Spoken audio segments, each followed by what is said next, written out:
Good morning and welcome into the Blanket Coverage Podcast Bull Pick'em Showdown.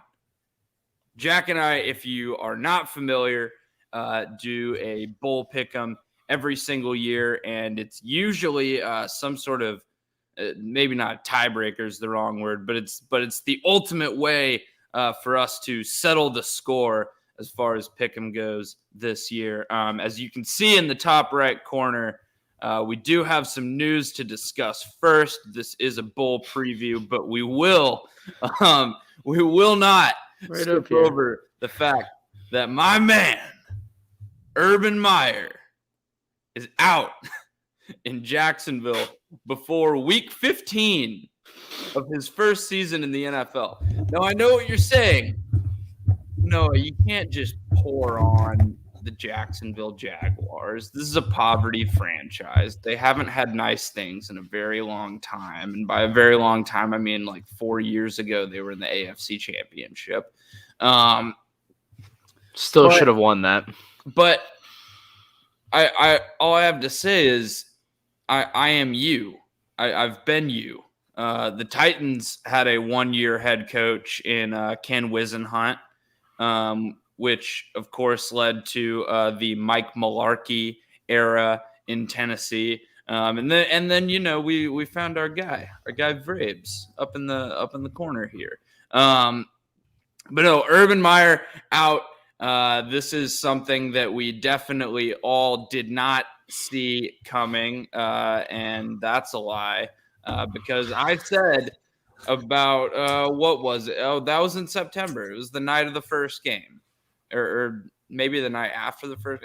Whenever we did our football preview special, I said this is not going to work out. This is not going to be pretty. Urban Meyer is like, if you didn't know that Urban Meyer was a dick, I can't help you.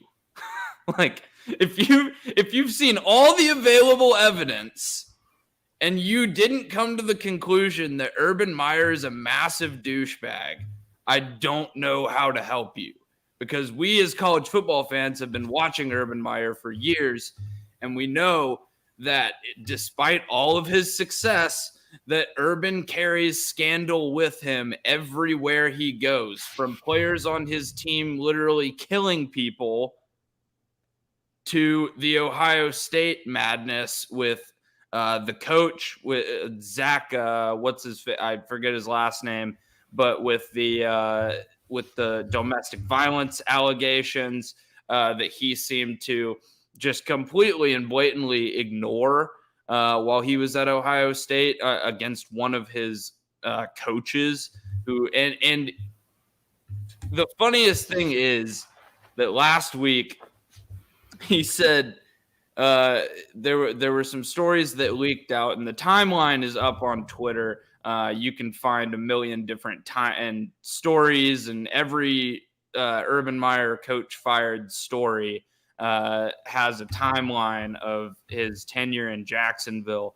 But last week, it really ramped up when we found out that he rounded up all his assistant coaches and basically made them defend themselves and and where they've won.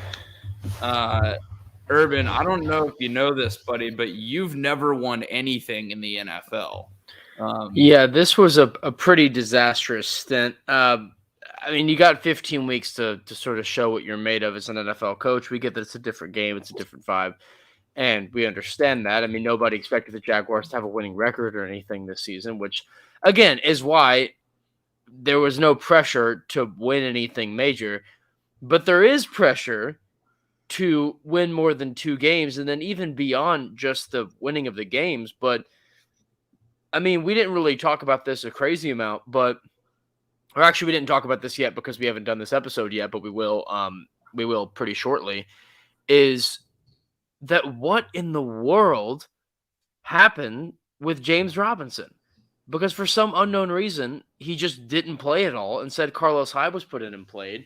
And Robinson, I mean, I ended up losing my week in fantasy, so I was annoyed, at least on a superficial level. But nothing really happened with that. And we're going to get to that episode this week. That'll be episode 321, which is a week 14 recap, which will also be getting into a little bit of playoff picture now that that's finally starting to get a little more settled. But it was just sort of mind-blowing that after all that, he just didn't even play him, didn't even use his players. We talked about the Lambeau thing. It just, there was a trillion things going wrong with this team, majority of which were off the field, even though on the field certainly didn't help.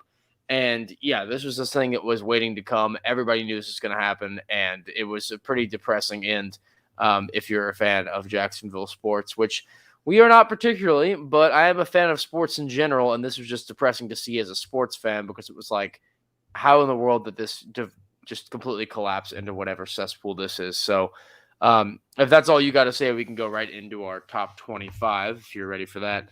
I'm ready. Let's do it. All right, so our top 25 here. We're just going over this one more time right before we get in. I'm going to share the screen to make it easier than me just reading a million things. So right here we have our college football playoff rankings, as most of you have seen.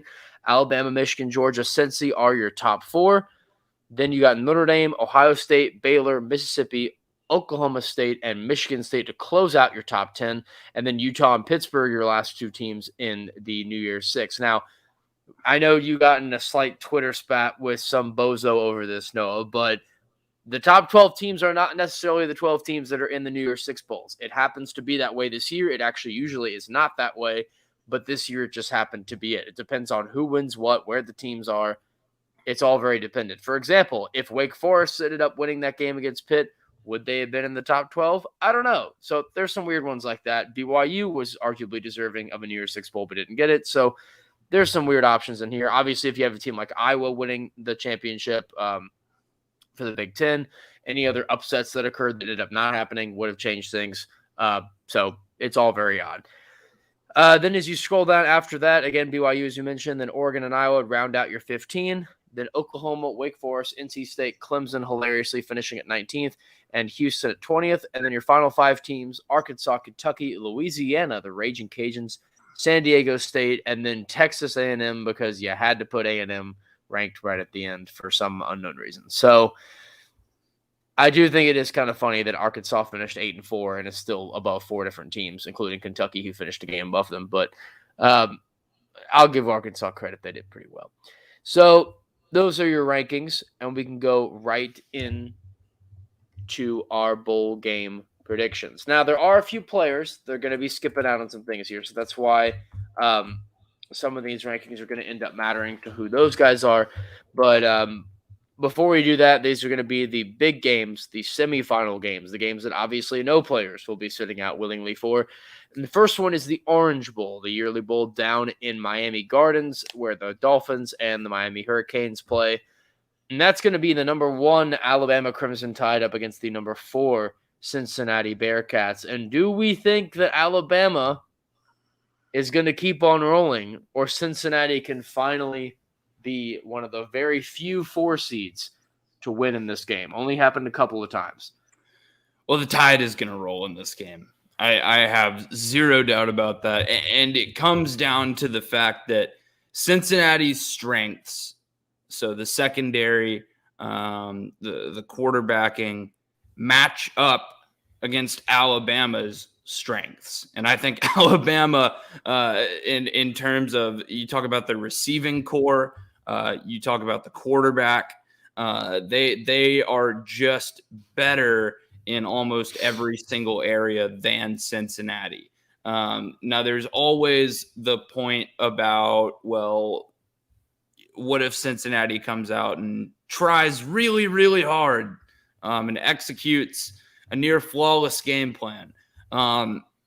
That's going to be enough to make it a close game, but I don't even think that's going to be enough to win the game necessarily. They're going to have to ask Alabama politely to shoot themselves in the foot a few times. And I don't see that happening with a Nick Saban coach team. After the Georgia game, I am fully and squarely on the Alabama Death Star train here. I'm going with the Tide. I'm going with the Tide big. Because I think there are very few outcomes in which Cincinnati even makes this a close game in the grand scheme of things. And I'm going to agree with that. I don't think that it's going to be as much of a steamroll as you may think. I think it's going to be a tighter game simply because I think a lot of that is just how it is mentally. I think that Cincinnati comes into this game, and I mean, they're not dumb. They're well aware that everyone on earth is picking against them, that everyone doubts them, everyone puts them down. And I'm aware that Alabama has struggled a little bit, but then ended up blowing up Georgia and is now feeling a little high. And I don't think that's enough to make them win this game, but I do think it's enough to make them be competitive in this game, knowing this is their shot.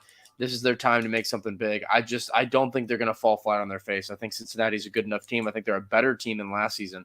And I think that they're able to get it done here. So I think that they're going to show up strong, but I still think Alabama's going to win this game. I think it's going to be closer than people think. Next up, we have the Cotton Bowl yearly in Dallas, Texas. And this one will actually be in Arlington because it's not in the traditional Cotton Bowl where the Red River rivalry is. But this one will be right at home in the Cowboy Stadium. And this was going to be number 2 Michigan against number 3 Georgia. And in this one, I'll make my in short. I'm picking Georgia purely for the jinx of it because every time I pick the wrong way or pick whatever, it ends up getting screwed. So I'm just going to say we're just going to pick against them. I'm not going to mess with it. That's what I think. I'm not going to play with this one. I do think that Michigan is the better team in a lot of ways. The only real big issue for Michigan, which I think is kind of the obvious issue, is that their offense has not really been as lethal as a lot of others, including Alabama's this season. And we've seen what Georgia's defense can do. We've seen what Georgia's defense can do against not really great teams on offense on the other way around. So we know the strength of this Michigan team is their rushing defense, their rushing offense with that back-to-back sort of hits, especially what Hassan Haskins has brought to the table. But I think Georgia will still win this game again just for the jinx, but I do indeed hope Michigan pulls this out. I think they probably will. I just don't want to pick them in my fears of irrationality. I've been going with Georgia in this matchup right up until I made the pick. And then I really thought about it. Georgia's coming off a loss. They're going to be upset. They're going to be fired up for this game. Obviously, it's a national semifinal. However, I think this is a little bit partly team of destiny and partly I think Michigan has the ability to beat Georgia at their own game. We saw that Georgia's offense was really, really stagnant with Stetson Bennett. He turned the ball over a couple of times. They made a lot of mistakes on offense. And this Michigan defense is legit. They really held the Ohio State offense in check. Now, granted, that was at home.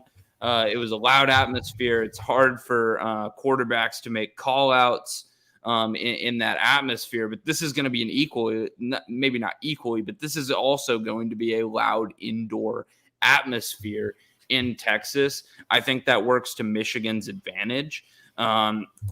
I think they're a little bit more creative on offense, and they're going to find some creative ways to break some of these explosive plays on the ground that we've seen all year, even though we haven't really seen Georgia give up a lot of explosive plays on the ground. I actually think they have the advantage as far as quarterbacking goes. Now, I know Cade McNamara hasn't been lights out this year, but we're talking about him up against Stetson Bennett, and I think that's more Stetson Bennett slander than it is praising Cade McNamara. If JT Daniels ends up starting this game, I will be very worried for Michigan, but as long as Kirby Smart is a quarterback idiot, I feel pretty comfortable picking Michigan to win this game. I don't think Georgia should be as heavy as a favorite as they are, despite what we've seen all season. We saw the chinks in the armor, and I think Michigan can take advantage of some of those. I think that's a fair point. Next up, we have the Peach Bowl back in my home of Atlanta, Georgia. And this one is going to be Michigan State, the number 10 Spartans, up against the number 12 Pittsburgh Panthers. And now this game was between two teams that both had quite interesting seasons because both kind of made these big comebacks. We haven't seen a really good Michigan State team in quite some time, and we haven't seen a good Pittsburgh team, at least this good, in I think about 30 years. So we're seeing a couple teams that I don't think anybody predicted to be in New Year's Six, but yeah, both of them are here. And in this one, I think I may be going with the Panthers. And I've watched a lot of ACC football this year, more than anyone should be legally forced to do. And I will admit Kenny Pickett is pretty obviously by far the best player on the field that isn't named Kenneth Walker between these two teams. And I think the strength of Pitt through that passing offense is going to be the key to winning this game. Now, I do want to see, just before we get into it, about a little bit of stats looks on this one, because you know what Pittsburgh does extremely well besides passing the ball? Play defense. Play rushing defense. They only allow 90 rushing yards a game, and that to me is a big reason to why I really like this team. I mean, we saw what they did against Syracuse, against pretty much, I think, easily the best running back in the ACC, Sean Tucker, and I get that he plays for a Syracuse team that is much worse than Michigan State, but you have a star running back, and what does he do in that game? Nothing. In fact, he had his worst game of the entire season against this Pittsburgh defense. So if anything goes to show you what a really solid Pitt team can do, especially with this rush D, they're not going to let you do anything. And Michigan State, that's about the only card they have left in the book, considering that they average almost 190 rushing yards a game, much more than what Pitt does. So I think that's going to be their downfall here. Pittsburgh's offense is absolutely ridiculous. Michigan State's defense is really, really bad. Like, they allow over 100 yards more per game than Pittsburgh. So I think I'm going to pick Pitt pretty cleanly here. Yeah, I mean, the only thing I would have to add on to that, one, I'm with you about the Pittsburgh defense. We saw how well they played after the first quarter in the ACC championship against Wake Forest. I mean, turn that game from a competitive shootout into a blowout. And I think it's going to be relatively the same against Michigan State. They may have trouble stopping Kenneth Walker at first, but I think they're going to eventually rein it in. And it's going to come down to whoever controls the tempo in this game. My money's on Pitt to control the tempo because Michigan State has the worst pass defense in the country, and that is a cold, hard fact. Against a Heisman contender, Heisman finalist quarterback. I'm going to go with Kenny Pickett here and the Pittsburgh Panthers to win this game. But next up, another New Year's Six Bowl. And this one, look, I understand it's a good matchup on paper, but this is going to be the most atrocious game to watch. This is going to be an absolute eyesore. It's Notre Dame versus Oklahoma State. Notre Dame without Kyron Williams or Kyle Hamilton. I got to say, I think I'm going with Okie State here just because without Kyle Hamilton, with no Kyron Williams was really sort of the backbone of that Notre Dame offense this year. Without him, I am not going to trust that quarterback room to beat a pretty good defense in Oklahoma State, all things considered, if they have their guys there. And I'm going to go with Oklahoma State as well. I think that they're very I would be upset after the way they lost that Big 12 championship game we talked about last week on our episode.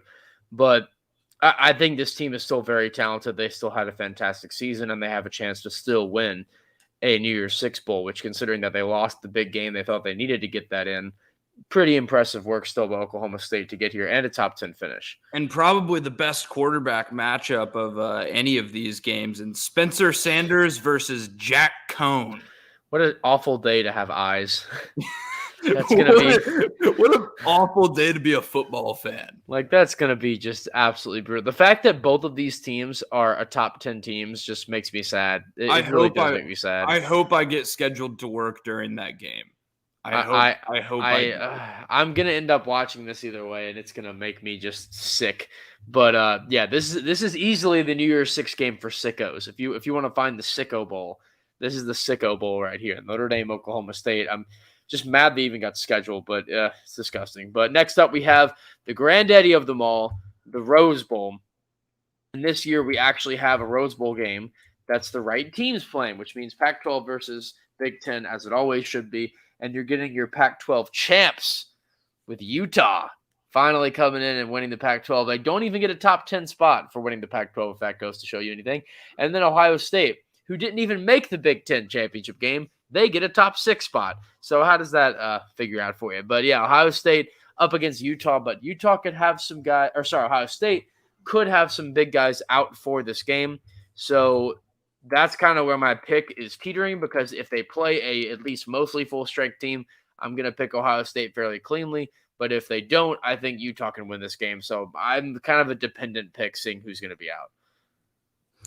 I'm right there with you.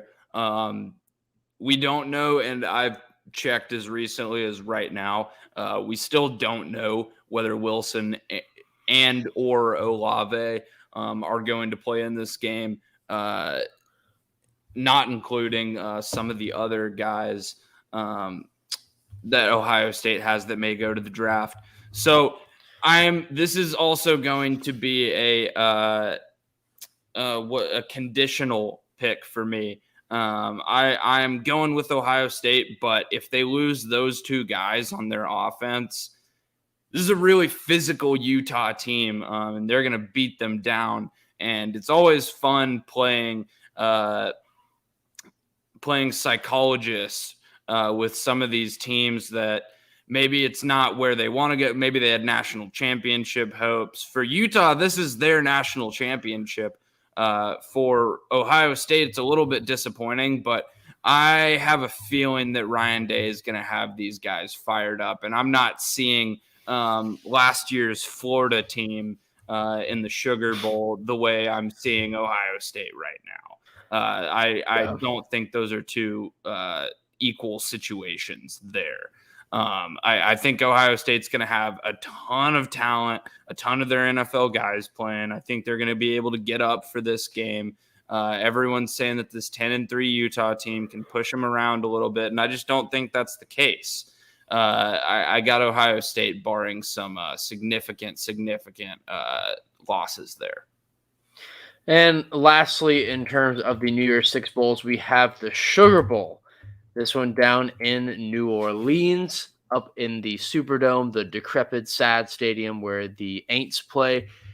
And with that, you have the number 7 Baylor Bears against the number 8 Ole Miss Rebels. And I can tell you what, this is going to be a packed stadium because you have a middle to southern Texas team up against a Mississippi team playing in New Orleans. There are going to be a lot of fans at this game. And in this one, I think Ole Miss is going to come in and do whatever they want. I've liked Ole Miss a lot this season. I've been admittedly a little biased Ole Miss this season, but I've been very happy seeing how they played so far this year. And I'll be honest, I still think they're the better team. I think Ole Miss being at 8 is a little low personally for how I've seen them play. And I think that Baylor is a team coming in here that they basically like, and I'm not just trying to take away from them because I'm a TCU fan, but I think they almost accidentally won the Big 12 championship because if it wasn't for Oklahoma State being absurdly incompetent, and I mean absurdly inches short, if Oklahoma State didn't play one of the most dumb games of their entire season, the last years, Baylor would have lost that game easily. But somehow Oklahoma State played a shockingly stupid game. And I get Baylor has a good defense. I'm not trying to say they didn't. But Oklahoma State had 7 attempts inside basically the 5-yard line. And out of those 7 attempts, they scored 0 touchdowns and only got 1 field goal on 2 trips out of doing that. So I know Spencer Sanders threw 4 picks, and people are going to say, look how good that Baylor defense was. But we've been watching Spencer Sanders for a while, and he doesn't step up ever with any big games against anybody. He's not a good quarterback. Never. He never has been. He never will be. So he doesn't know what he's doing. Baylor capitalized on that, and yes, they played a good game. Yes, they deserve to win in the end. I'm not trying to take that away from them. But Ole Miss is still a very good team, and they slipped up very little this year. 10-2 is the best regular season record in Ole Miss history, which is a little sad to say, but it's still true. They've never won 10 games in the regular season before, and they earned it this season. And even when they had to play really good, solid teams like A&M, they passed the test and got it done. Now, they did fail against Auburn, which was a slight on them, and even their Alabama loss wasn't as good. But even in that, they're still scoring a lot of points. Baylor held Oklahoma State to 16 points. They are not going to hold Ole Miss to 16 points. Ole Miss is going to score a minimum of 20, and they're going to keep things rolling that whole game. So, I don't know. I think that this is going to be a tough one to match up. I know that Ole Miss's defense is not very good. I'm aware of that. Their defensive average yards and allowed per game is pretty much the exact same as what Baylor normally averages anyway. But the big difference here is that Ole Miss's offense is absolutely absurd, and I don't think that Baylor has much of an answer for that. So both these teams are 4-1 in their last 5 games, and they're 4-0 in their last 4 games. They're a pretty even matchup on paper there, but I think that the Ole Miss offense is just too good. Well, I think a little bit of what we're discounting here is that Baylor actually has a defense, whereas Ole Miss has no defense at all. I think Baylor is going to be able to put up some points in this game, and I still think Ole Miss might win by 3 touchdowns. The line on this game is even. You could give me Ole Miss minus 14.5, and I would still take it. The only thing is, though, is that Baylor played a lot of teams this season that are not very good and never really scored a ton of points on them. They scored 31 against Texas, scored 28 in a loss to TCU, 27 against Oklahoma, 20 against Kansas State, 27 against Texas Tech. Do you think any of those teams have really great defenses? No.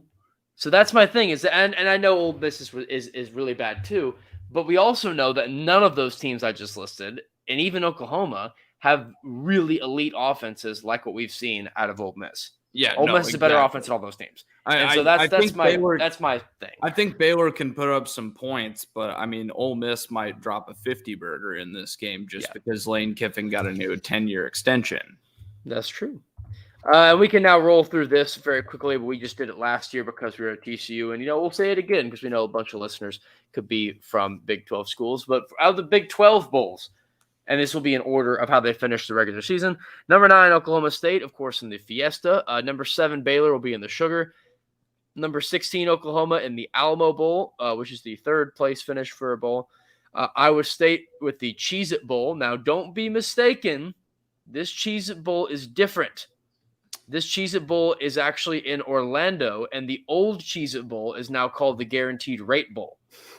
So the bowls didn't switch, but the name switched. The revolving door of sponsors. Yes, so the Guaranteed Rate Bowl is actually still a bowl in the Big 12, which Kansas State will be in the Texas Bowl, but the West Virginia is going to the Guaranteed Rate Bowl, which means West Virginia will then go to the desert and play in that game.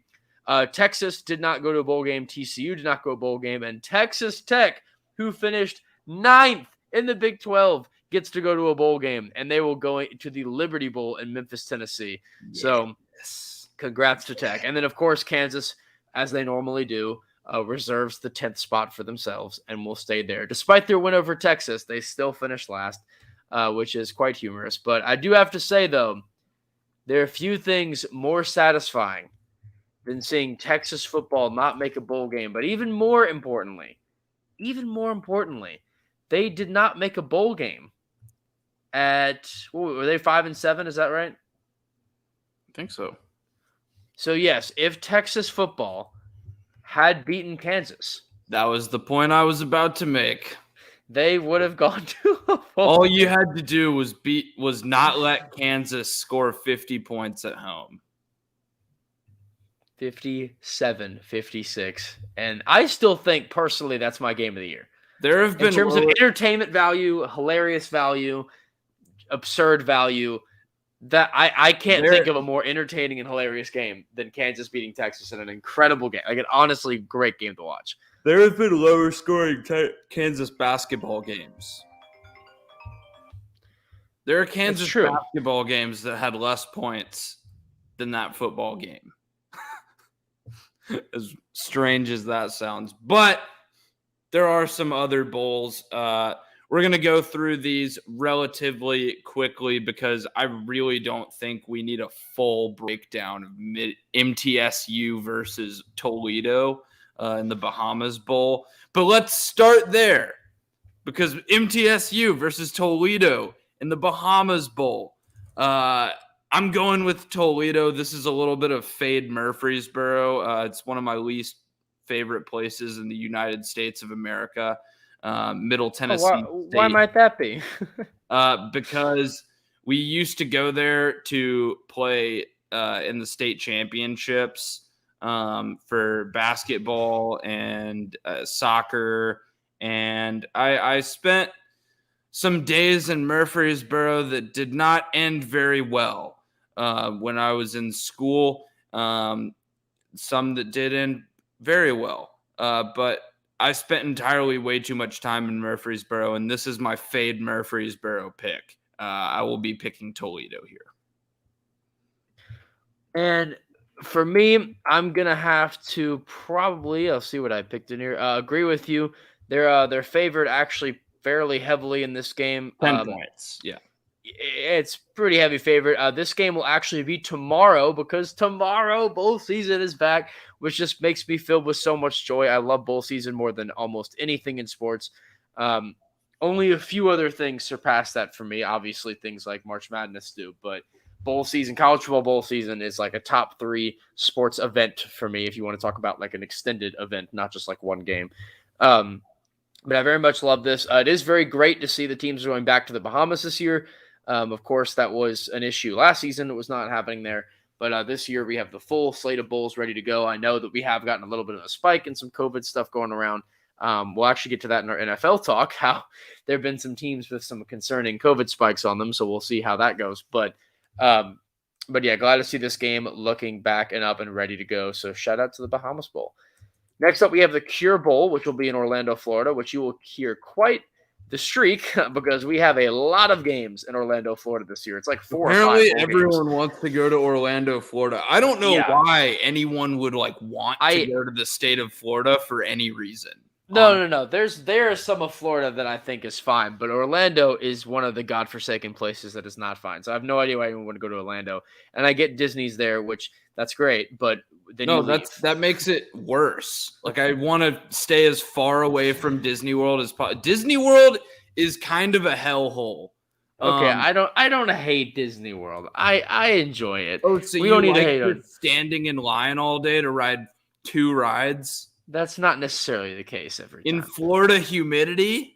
You're not going in July or August. If you go to Disney World in August, you're a true sicko because that means you just like you love pain and suffering. If you want to go to Disney World in August, because then everybody goes that sweaty underpaid worker in the Mickey Mouse costume. I mean, if you go in like October or November, it's actually quite enjoyable. So you don't need to hate on it. But anyway, the Cure Bowl. I under oath. You might never catch me at Disney World again. I'm not surprised to hear that. Until you have kids, and then we'll see. But we'll pick them to Universal.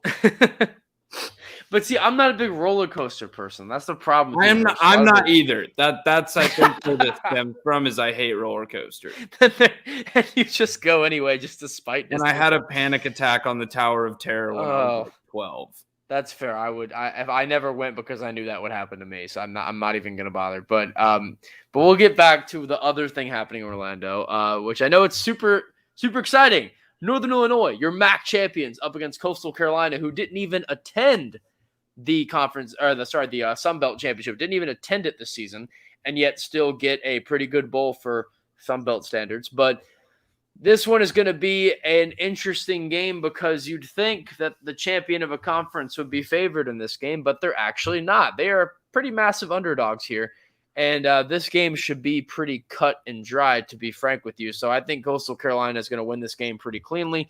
They did have a couple of screw-ups in this game this season, but they're simply a much more talented team, and they're just a lot better overall. They should win this game. I'm right there with you, Jack. But next up is a game that I am actually very interested in because we've got Western Kentucky versus App State. App State did very well in the Sun Belt this year, and Western Kentucky almost knocked off UTSA in the Conference USA Championship. Western Kentucky also has the nation's leading passer in Bailey Zappi. 5,500 yards, 56 touchdowns on the year. And I got Western Kentucky in this game.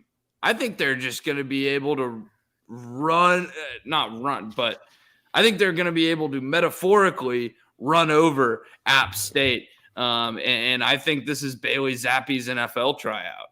I got the Hilltoppers here. This to me is an unstoppable force against an immovable object because Appalachian State's defense has been incredible in their last 5 games. Their defense has been really good. And I get their conference opponents they're playing are not particularly great. But even if you look at Western Kentucky's last 5 games, the majority of those teams they're playing are pretty terrible too. So the strength of schedule here is not really much of a difference. And I get that Western Kentucky's offense is a good chunk better than App State, even though App State does have a solid offense. But I also get that App State's defense is a lot better than Western Kentucky. So it's like, that's kind of the difference you're seeing here. And even then, the passing defense by App State has been really solid this year. One of the best pass defenses Western Kentucky would have played all season. And even if you look at UTSA's defensive effort overall, it really wasn't that good because they let up a lot of points late down the stretch. And then you see Western Kentucky put up 41 on them, even in a loss. So, I think this game is incredibly interesting, given that it's the Conference USA loser against the Sun Belt loser, and yet it actually is a pretty entertaining matchup. So I'm looking forward to this, but I'm going to go with Appalachian State here. I think their defense has just been too good in the last few games, and I think that they can have the tools to shut down a guy like Zappy. And just very quickly, we forgot to mention the sponsor of this bowl game. Of course, the sponsors are extremely important to us. Oh, yes. Can't forget that. This is the roofclaim.com Boca Raton Bowl. The Cure Bowl, by the way, is the Tail Greeter Cure Bowl.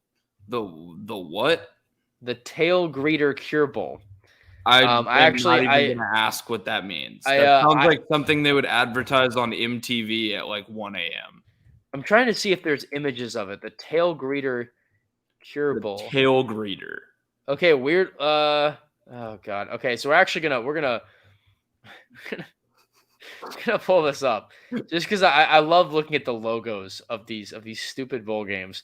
So if you see right here, there you go, the Tail Greeter Cure Bowl, the 5th annual. So hooray for that. All right. Well, there's that. Interestingly enough.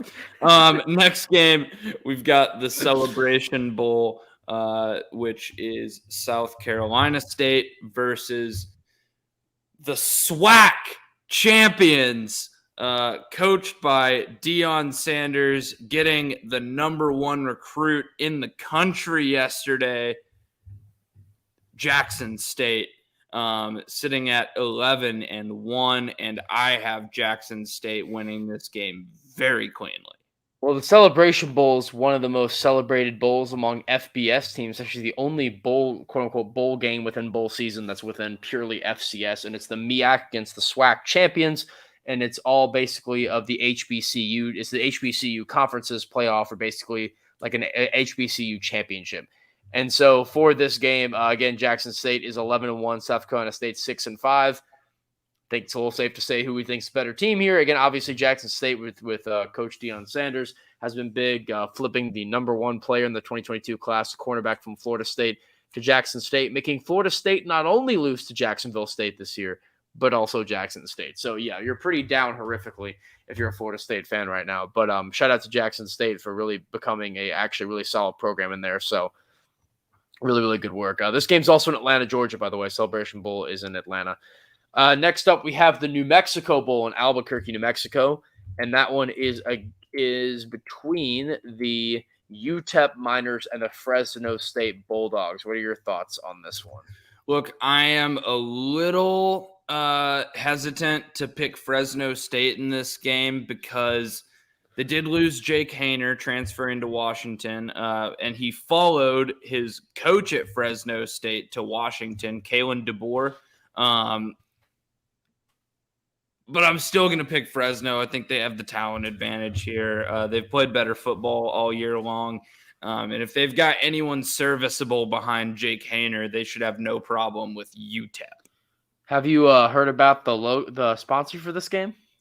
Yes, it would be Players Unknown Battleground, otherwise known as PUBG. No. It's the PUBG mobile version. Yes. Yeah. Don't forget, look at the logo. You got mobile. Why play Fortnite on your Fortnite on your Xbox when you can just play it on your phone anywhere? I tried the mobile version of Fortnite one time, and I wanted to throw my phone at the wall. Don't do that. Never do that. Don't download. We are anti PUBG mobile people. Don't play video games meant for consoles on your phone. Just don't play phone games. Your phone is not meant for that. Buy a console, buy a PC. Don't play phone games. Play Doodle Jump. or Wordscapes.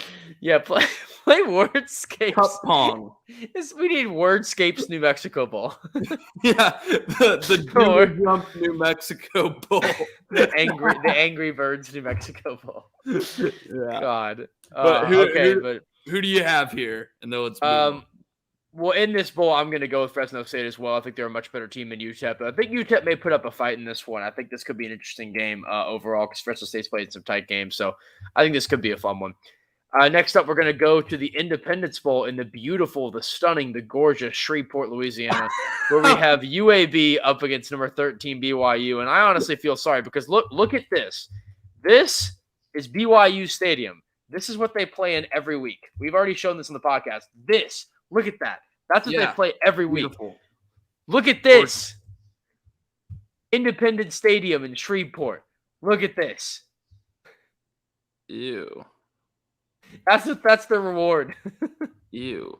Yeah, I was gonna say something about like as much as I hate the state of Florida and Disney World and all that, at least you're not. I mean, at least you're not playing in Shreveport, Louisiana. Look at this logo. They're not even trying. They're not trying at all. Let's go Radiance Technologies. And let me tell you, BYU is going to win this game by 3 touchdowns. They're only favored by a touchdown. They're going to win this game by 3 or 4 touchdowns. Oh, please bet BYU to cover. Disrespectful that the number 13 team in the country and a team that went 5-0 against the Pac-12 is now playing 8-4 UAB in the Independence Bowl in Shreveport, Louisiana. BYU by 3 touchdowns at least. Yeah, this game is pretty shocking here. I'm not gonna lie to you. This is a tough game. Mind you, UAB lost to Rice. So if you have a team that loses to Rice up against a ranked team, it actually is disrespectful to even compare them. So I have BYU. This game will be very easy. Please bet them to cover if you would like a free check. It's -7. It's -7. You need to take that to the bank and put your mortgage on it. Next up, we're going to have the LendingTree Bowl in Mobile, Alabama, which is Eastern Michigan against Liberty. And, God, this might be one of the worst bowl games we may even have on the slate. And, again, I know we're making a lot of fun of these, but, like, take a look at that. Mobile, Alabama, baby. Actually is one of the least terrible cities in Alabama. I'll give it that. It isn't that awful. So this one is a Liberty team that pretty much disappointed a lot this season. I think it's very possible that Malik Willis might sit this game out, given that he is almost certainly going to the NFL next season. I don't think Liberty's going to cover anyway. And if he's out, honestly, I would take Eastern Michigan here if he doesn't play. I don't think Liberty's really that good of a team this season. They lost to Syracuse, which if you lose to Syracuse, then you kind of automatically forego any rights to say you're really that good of a team. But I haven't seen any news about if he's going to stay or if he's going to go. I assume he's staying. Staying or going to the bowl game. He definitely is leaving to go to the NFL. But this will be the last game in his Liberty uniform, no matter what. But I think Eastern Michigan wins this if Willis doesn't play. If he does play, then they still are the better team here. I have Liberty. I don't know. I'm not going to sit here and pretend like I know anything about either of these teams. I know Liberty is favored by 9.5 points. I don't know if they're going to cover that, but I'd feel confident picking them to win the game. And next up, we have the super cool, the super fun dealing with the kids because, I understand the modern times. You got the LA Bowl with this flashy, cool logo. Look at this, guys. Come on down to the LA Bowl. We have Utah State and Oregon State. So thanks, Jimmy Kimmel, for sponsoring this game. But this game is a battle of the Western teams that no one really cared about, but actually both had much better seasons than anticipated. And so I do have to give them credit. Utah State was supposed to be nothing, and they had a really good season. Oregon State was supposed to be nothing, and they had a pretty decent season. So this one I'm honestly a little conflicted on because Utah State is slightly worse in both total yards and in yards allowed, but they score more points per game and they allow slightly less points per game. So these teams on paper are actually incredibly similar. But the one thing in this game that's actually going to make me switch to Utah State here is that they played San Diego State last weekend, and they absolutely murdered the Aztecs. 46-13 was your final score. Destroyed them. And I can say pretty cleanly that San Diego State is a lot better team than what Oregon State has brought to the table. Not saying Oregon State's that bad, but their last 2 losses before Oregon were to Colorado and Cal, 2 of the worst teams in the Pac-12. So I do think that Oregon State has had a better season, but I actually kind of like Utah State here. I think they've had a really good year. They've won the Mountain West. They had a much better season than anyone thought. I know we talked about Mountain West in the preview, and neither of us were anywhere near picking Utah State. So I'll give them a little bit of credit and throw them a bone. I think they could win this game. I knew you were going to pick Utah State. You group of 5 guy. They're a better team. Huge group of 5 guy. I got Oregon State. I think that Mountain West championship was more or less a fluke and a result of the fact that San Diego State has a lot of trouble like actually scoring points and playing offense. I don't think Oregon State's going to have that same kind of trouble. I'm going with Oregon State in this one. But the next game, we've got the New Orleans Bowl. Now I need to find the sponsor for this bowl. It's imperative. We'll have them up. By the way, the LA Bowl sponsored by Jimmy Kimmel. We said that. We had that down. I thanked you for it. Don't worry. Remember the screen's right there next to us. So we always have the big image there for all our viewers. They'll all right. So we have the R&L Carrier New Orleans Bowl. Yeah, at least it has the crescent, the purple crescent. It's got the right colors. The street lamp is nice. I love all these companies that are just B2B companies, like business to business. So no one's ever heard of them unless you're like in freight and shipping industries. Like, oh boy, I can't wait to get my R&L Carriers merch at this game. Yeah, exactly. Like these are all just like B2B companies that are trying to like raise awareness. Like I've never heard of half of these companies. Anyway, we've got number 23, the Ragin' Cajuns of Louisiana Lafayette, fresh off of a Sun Belt Conference victory against 7-5 Marshall. Who do you think I'm picking in this game? Louisiana only be favored by 5 kind of worries me a little bit because I kind of thought this would be more for a 12-1 team. Not me. I'm going to hammer that. But I am going to hammer that line. But I'm still picking Louisiana. Don't worry. I'm still picking the Ragin' Cajuns. I'm not faltering from that. But I do think that Marshall is not that heinous of a team. I don't think that 7-5 is basically saying this team is just god-awful. I do think they're really not that bad. But their last game was losing to Western Kentucky, and before that was losing to UAB, so they still are like the 3rd best team in the Conference USA versus a team that is actually a pretty solid team. So, and yes, I know Louisiana has won a lot of their games by very, very close margins, and I get that Marshall's offense is actually a lot better than Louisiana's. So I don't think this is going to be some kind of 28-point blowout, but I think this will be within 10 points of a game. I really do. But Louisiana still should win. So next up, I got Louisiana too, as I said a minute ago. We've got the Myrtle Beach Bowl. This one is not the Tax Act Myrtle Beach Bowl, but it's the Myrtle Beach Bowl presented by Tax Act. Just to clarify there. Old That's Dominion versus Tulsa in a game that, man, I might not be doing anything at 1:30 p.m. on Monday, December 20th, but I'm sure as hell not going to watch this game because I have just better ways to spend my time, quite honestly. Okay, but let's be honest. Of all the bowl logos we've seen, that's a pretty good one. Well, yeah, it's not completely butchered by some weird like business-to-business company that you've never heard of. That is true. That does tend to help. But yeah, this is going to be a bowl game that is actually kind of sad. These are the two combatants here, but despite the same record, Tulsa is pretty heavily favored. And given the fact that I'm going to be honest with you, I've not watched a ton of Old Dominion or Tulsa football this season. Me either. So I'm gonna have to go with Tulsa here simply because of the fact that they're pretty heavily favored. And their last game they played, they ended up beating SMU on the road, which, actually counts for something, given that SMU really wasn't bad. And also Tulsa only lost to Cincinnati by 8 points, which is actually saying something. So I'll give that to them. Tulsa's had a pretty good season. I'll give it to them. I'm going with Tulsa as well. I like that. Now, we get to the good stuff. The famous Idaho Potato Bowl in Boise, Idaho. Kent State versus Wyoming. And, buddy, Kent State can put up some points. So I'm taking the Golden Flashes here. As you see the beautiful, famous Idaho Potato Bowl, it's a stuffed potato there. You got a little, some chives on there, some sour cream. But this game, I'm going to go with the Western team. I'm going to stick with Wyoming here, even though they have one fewer game. But despite that, they are still favored, and I think that they still could be pretty solid in this game.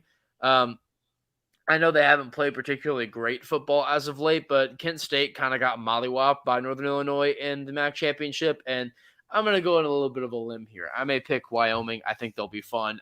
Kent State's defense is absolutely abhorrent. I know their offense is very good, but their defense is really, really bad. They allow 35 points a game and almost 500 yards of offense. So, that to me is the only thing picking this team.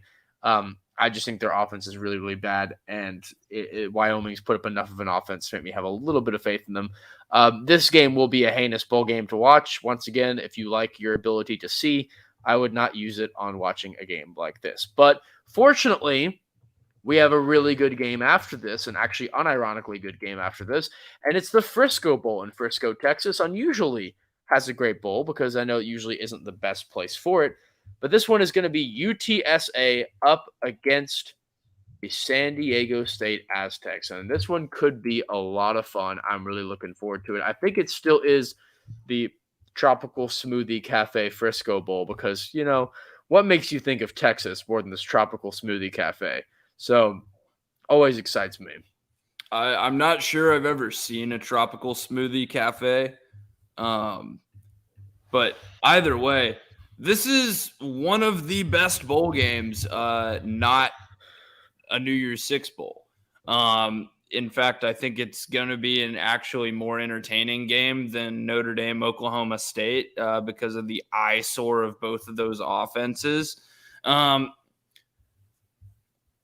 going to go with San Diego State. I just think that defense is going to be able to hold UTSA in check. But if you want to look at the total here, the over-under is 49.5. I don't see either of these teams getting to 25 points. I am hammering the under in this game. San Diego State in the under.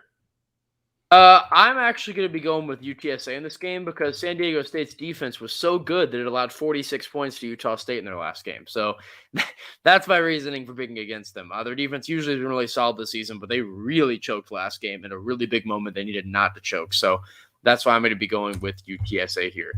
Next up, we're going to be going quickly through some of these. We have the Armed Forces Bowl in Fort Worth, Texas, which, hey, is right in the A&G Carter Stadium, which is where we've been a whole bunch of times. And this one is between Missouri and Army. Army with a better record, Missouri, and obviously the better conference. Also because Army isn't in the conference, so of course it's not going to be the best one. But sponsored by Lockheed Martin, this one actually is a really good sponsor, which makes sense because it's Armed Forces. But I'm going to be actually going with Army in this game. I think they've played a better season overall. I don't really trust Missouri, even though Missouri will be featuring Sean Robinson on their roster, who was the former TCU starting quarterback back when we blew the Ohio State game. He's coming home. He is coming home. So interesting to see that game pan out. I'm still going with Army. I'm going with Army here. Look, I want to take Army.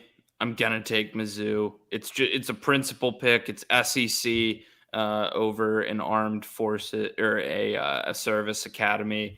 You look at Army's wins on the year, not a lot of wins versus teams that are like actually half decent, including a loss to Navy last week, which I know we kind of throw out Army Navy in terms of who's the better team because it's a matchup that we don't see for the entire year schematically, with the exception of, I guess, Air Force. But look, this team can put up a few points. It can make things interesting, but I think Mizzou's going to have this one pretty solidly locked down. So I'm taking Mizzou in this. And not to be confused with the Frisco Bowl, we have the Frisco Football Classic also in Frisco, Texas. Oh yes, and here's the new and shining logo for the really low quality JPEG Frisco Football Classic. All right, can we agree that this is the worst game? We have North Texas versus Miami of Ohio. Okay, but there's a reason why this game sucks, because it had to be made up just for this season because we had too many teams make a bowl game eligible. So they made up a new bowl game to compensate. That's okay, why. well, I'm picking North Texas because they're closer to WinStar. I'm also picking North Texas because they are a better team, but also because they are playing a game in North Texas anyway. So yeah, let's go for the home team. They're playing like 20 minutes from their school. Like, yeah, they don't even have to leave their dorms to play this football game.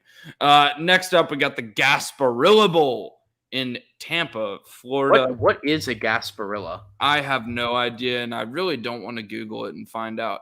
UCF sitting at 8-4 versus coachless Florida sitting at 6-6. I got the Gus Malzahn. The Gus bus is back. I'm all over the Gus bus for this game. This is an anti-Florida principal pick for me. Yes, the Union Home Mortgage Gasparilla Bowl champions, the UCF Knights. I'm going with it because what is prominent in this logo, Noah? Swords. And what is UCF known for being prominent with? That Florida does not have?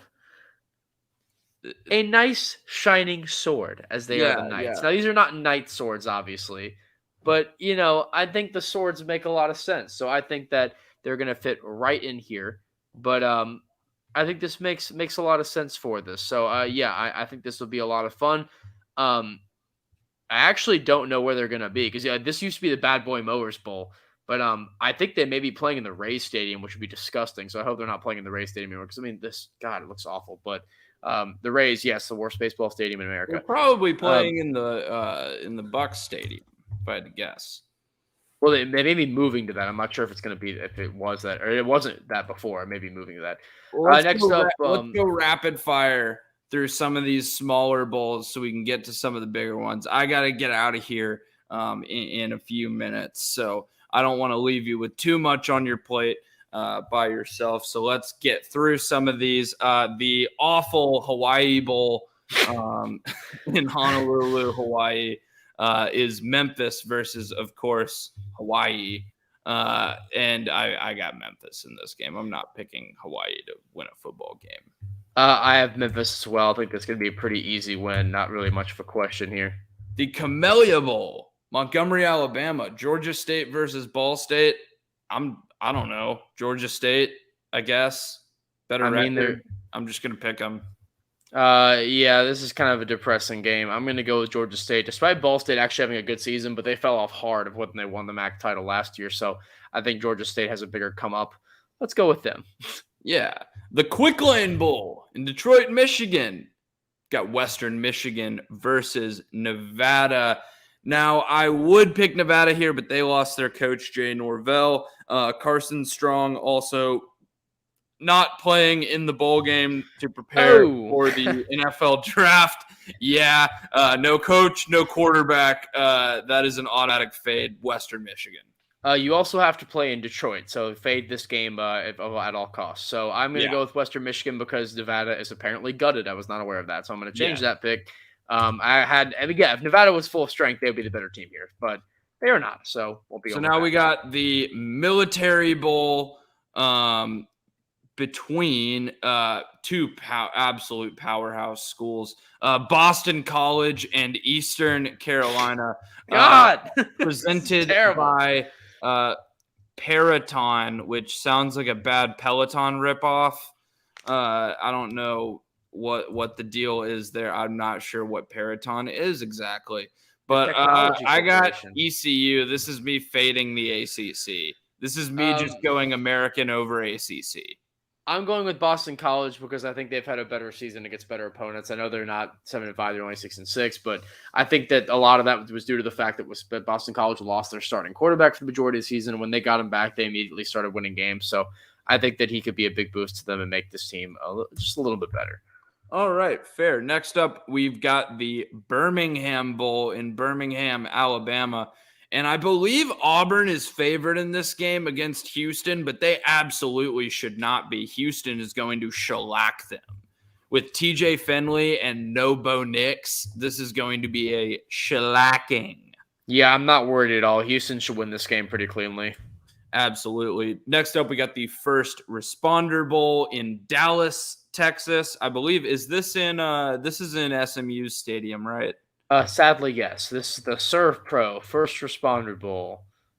Well, Yeah. this might be the most people they've ever had in SMU's stadium in the last 20 years for a powerhouse matchup once again between Air Force and Louisville. Okay, honestly though, I would go to this game if I was there. Because Louisville's had a complete resurgence of their season recently, and Air Force has actually had a pretty good year. I would go. I to get the like game.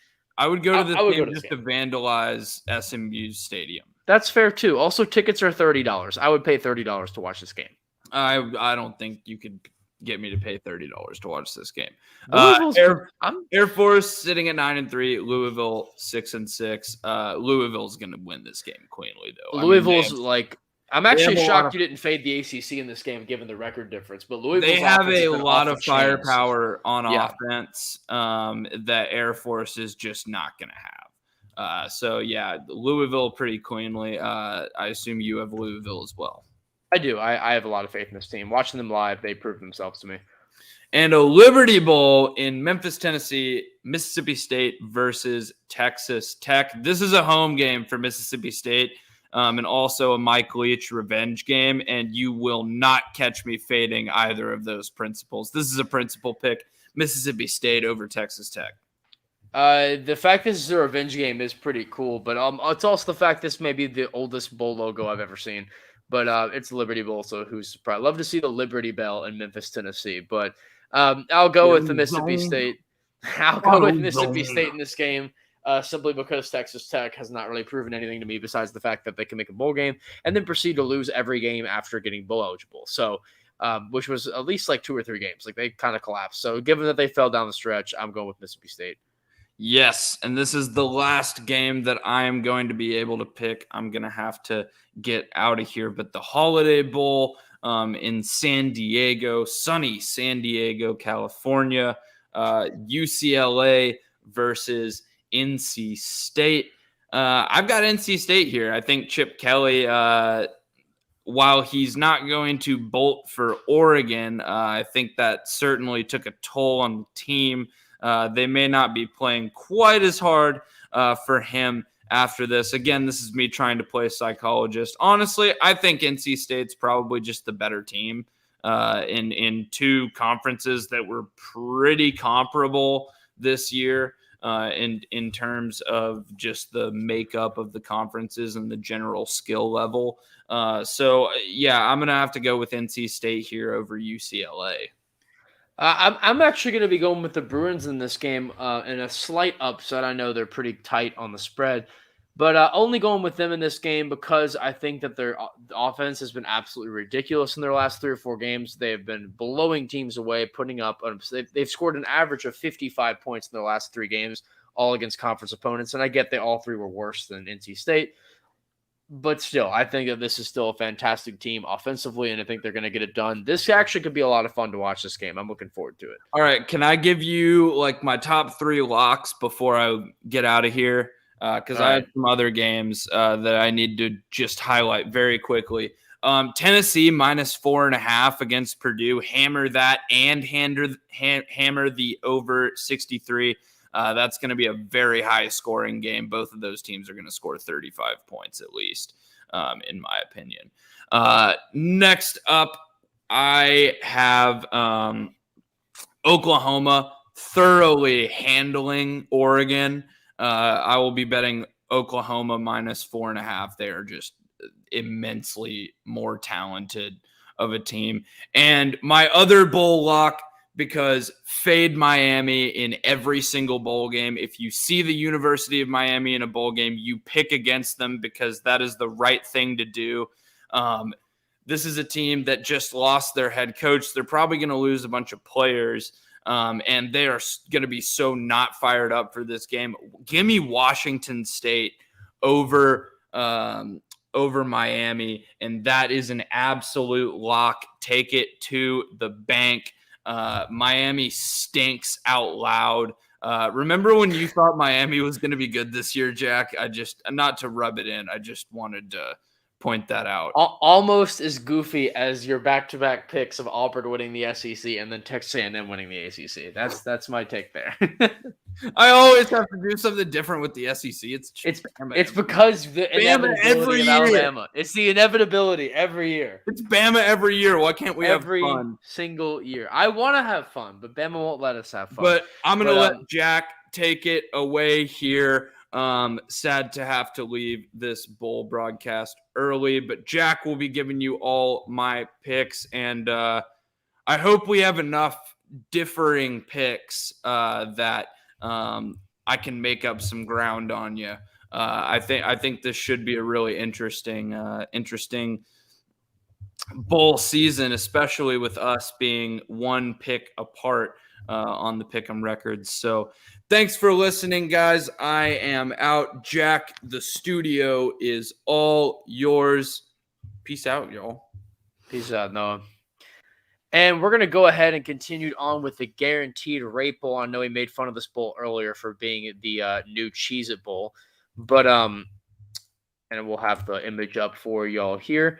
I don't really know what exactly sponsors this, but I guess it's sponsored by the Cactus right there. So we'll go with that. But for this game, we're going to have a pretty solid lineup, and it's going to be West Virginia up against Minnesota. Now, Minnesota's 2 games up in West Virginia, and I'm going to be going with the Golden Gophers here. Noah has West Virginia in this game, but I'm going to be sticking with the Gophers, and they're actually going to be the favorite team here as well. I just think they're a better team overall. West Virginia really struggled down the stretch to get that bowl eligibility, and ended up getting a decent win, but I just don't think that they're good enough to play well in this game. Next way, we have the Fenway Bowl, which is unsurprisingly in Fenway Park in Boston, Massachusetts. It actually is the only bowl game in Boston, Massachusetts, sponsored by Wasabi Technology. So hooray for that. But yeah, the Fenway Bowl could be a lot of fun. It's SMU against Virginia, 2 teams from the South, and they'll be going up north to Mass. And we're both agreeing in this game. We both have Virginia winning this game, despite being 2 games behind from SMU. SMU ended up not having the best season they could inside of the American Conference, coming off from almost winning it all to kind of falling apart.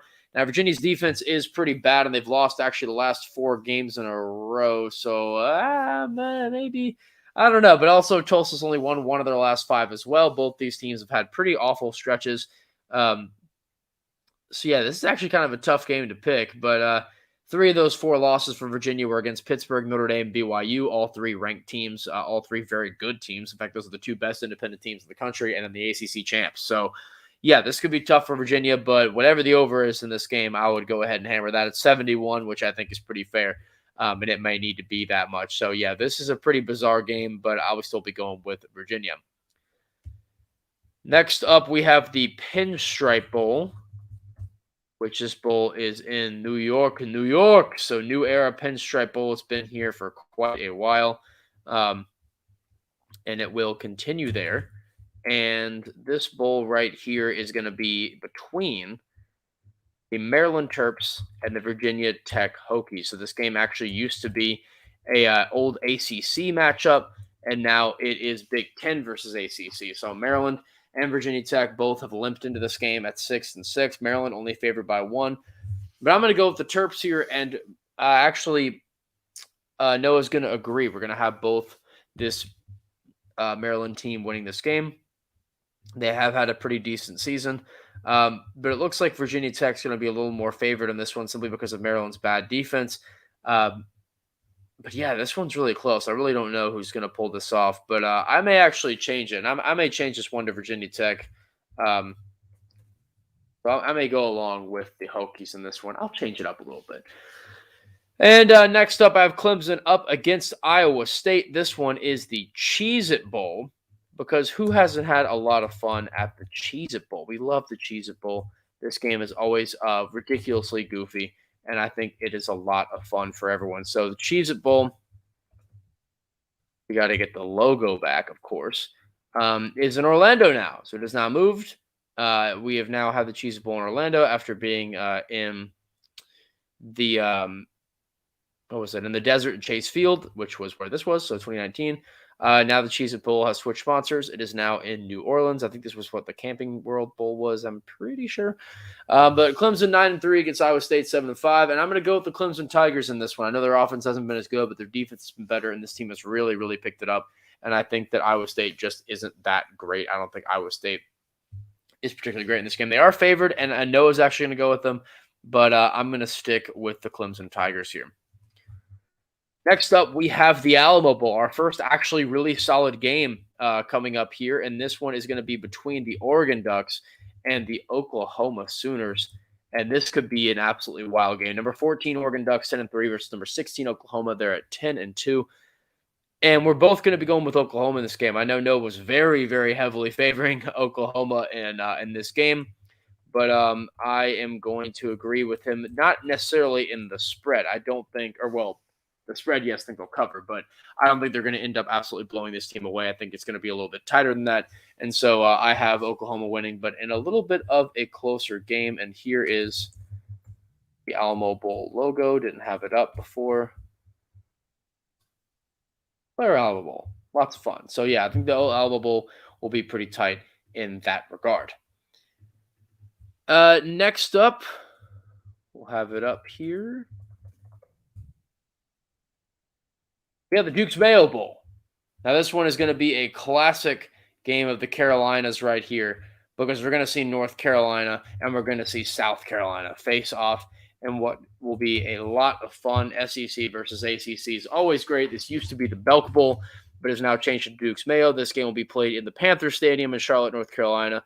So we could see a lot of fans here pouring in from both sides, North and South. And we're both going to be going with North Carolina in this game. Both these teams are 6-6. Both these teams have underperformed this season, but North Carolina still is a much more talented team, and they should end up winning this game. So, going to both lock it in, North Carolina to win this one.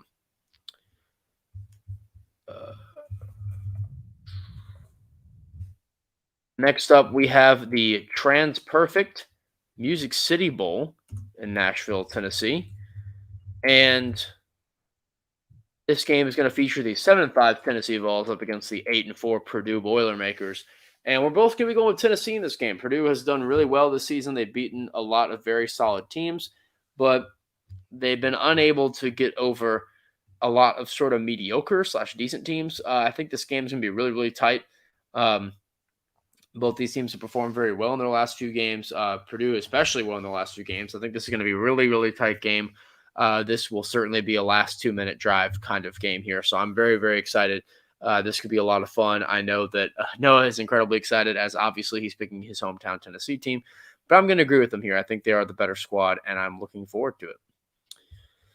Next up, we have the Las Vegas Bowl, the SRS Distribution Las Vegas Bowl, and its debut appearance was supposed to happen last year due to COVID. With COVID-19 concerns did not. So this game was sadly canceled, but it's going to be Arizona State up against the Wisconsin Badgers. And I'm going to go with Wisconsin here. I know they didn't have that great of a season, but I do think they can come out and win this game big. So I think Wisconsin's had a very solid season. And Arizona State, too. They were a team that I really thought could make a huge splash in the Pac-12, but ended up disappointing and really did not. So that was not the best finish for them. But despite having the same record, Wisconsin's defense is significantly better than Arizona State's, which has been very weak, even in a very weak Pac-12. So I don't think that's going to really help them out a lot, and I think that's going to end up really taking this team down. And next up, we have one of the most fun bowl games. It's always an exciting one every year. We have the Tax Slayer Gator Bowl. This game is going to feature Texas A&M and Wake Forest, number 17 Wake Forest, up against number 25 Texas A&M. And in this one, I'm actually going to be going with the Aggies here. Noah disagreed. He went ahead and picked Wake Forest, but, I'm going to pretty confidently pick Texas A&M here. I think they're the better team overall. Even going into this game being a few games behind Wake Forest, I think they still are better. I think that they're a much better coach team. I think they're a much better defensive team. Offensively, they aren't as solid. I know A&M lost their last game, but I still think this is a very impressive team that was able to shut down a Wake Forest team that really struggled against teams with decent defense. Some offenses go off on them. So it's actually only one team in their last many attempts that they stopped the team, and they allowed 45 points, only 10 against Boston College, but then 48 against Clemson, 42 against NC State, and 58 to North Carolina. This defense has just been absolutely non-existent, and I think A&M and Calzada can really have a solid run here. So I'm looking forward to see how A&M can have this game spell out for them. Next up, we have the Sun Bowl, which is, yes, the Tony the Tiger Sun Bowl. It is real. It is happening. Tony to the Tiger Sun Bowl does exist, which I don't know why, but it's here. And we have the Tiger Sun Bowl. This one's going between Washington State and Miami, and like Noah begged and pleaded, we will not be picking Miami here today. They don't do well in bowl games. They have no head coach, or at least we'll have a new one coming in. But yeah, this has been pretty much disaster city for Miami. And we both have Washington State pulling this game out here. Should be a pretty simple win. We know the Pac-12 has been a whole mess this season, and Miami's actually favored, but I don't care. I'm still going with Washington State here, and he will agree. We're all New Year's Eve games, by the way. The Sun Bowl is New Year's Eve. After that, we then have the, which will be quite interesting, the Arizona Bowl, which this game is actually the Barstool Arizona Bowl. This is indeed the logo for it. This game will be in Tucson, Arizona, which is the home of the Arizona Wildcats, and it will actually be streaming on Barstool's website. So this game will be available directly through Barstool, and it's Central Michigan 8-4 against the 7-5 Boise State Broncos. And we're both going to be going with Boise State in this one. I think Boise State's the stronger team, and they should do pretty well here. So yeah, I'm going to be going with the Broncos out of the Mountain West. And Noah agrees here. Noah's going to be going with them as well. His pick is locked in for them. Next up, we have one of our favorite bowls. This one's been around for quite a while, but it's back again. It is the Outback Bowl from Outback Steakhouse, and they will be coming in to Tampa, Florida, where they always are in Raymond James Stadium. And this one could be a very interesting matchup between Penn State and number 21 Arkansas.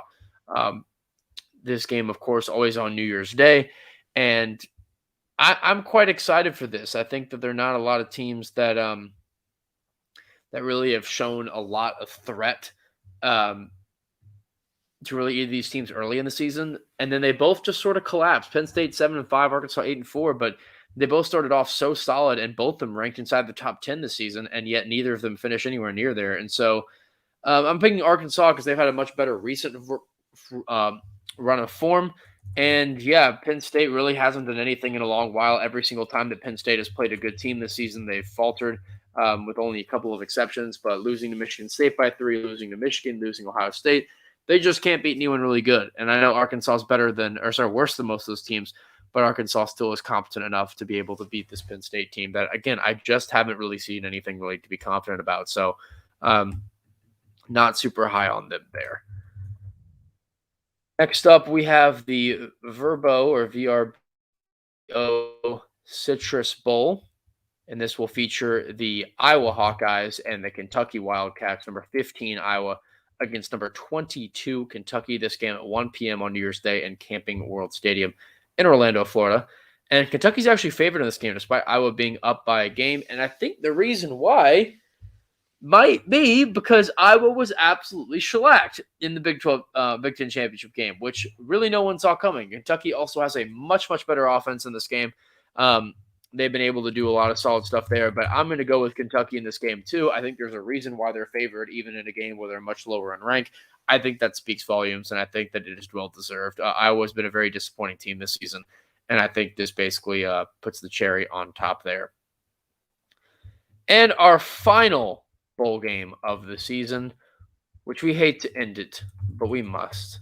Final bowl game of the year is the TaxAct Texas Bowl. I think it used to be Mercari, but the old, that still is TaxAct. So there's your logo for your final game. This game is played in, I'm pretty sure, Houston. Yes, this game is in Houston. And it will feature LSU and Kansas State, two pretty depressing teams here. but KSU is actually favored by just 1 in this game. But I'm going to go with LSU anyway, agreeing with Noah. He has LSU here. And that's because their last 2 games they played really well, including beating an A&M team that was very solid. So that game has me a lot more confident. LSU is a better offense, but a worse defense. These teams are very, very close. But I think overall this is a much stronger team in LSU. Johnson's had a fantastic season under center compared to Thompson and KSU having a very average year. But Vaughn, of course, was sort of the anchor for this team with 15 touchdowns on the ground. But I'm still liking this team a lot. So I'm going to go with LSU here, and that will do it. So that is all from our bowl season special. We've been very happy to have all of you here. Very happy to see Noah even in his limited time with us, but we do thank him very much for what he contributed up today.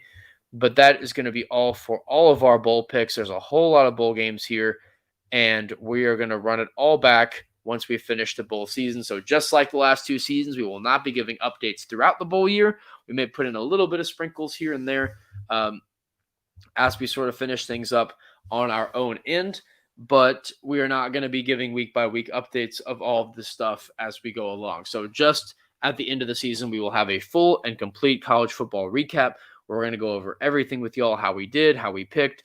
I beat Noah by 1 game throughout the regular season, and I think we were either even or I won by 1 game throughout the conference championships. I know that was pretty steady too. So we'll see how the bowl games do. We've been very back and forth on that. I think we've each won 1. So we will look forward to how those will all finish up soon. And we'll be back with episode 321 this week, which will be covering all of week 14's NFL action as we look ahead to week 15, which only comes up in a few days, including our Thursday night football game tonight, which will feature the Kansas City Chiefs going to the Los Angeles Chargers. So that'll do it here at the Blanket Coverage Podcast. This has been Jack Wallace and formerly earlier today, Noah Parker. Peace out, y'all.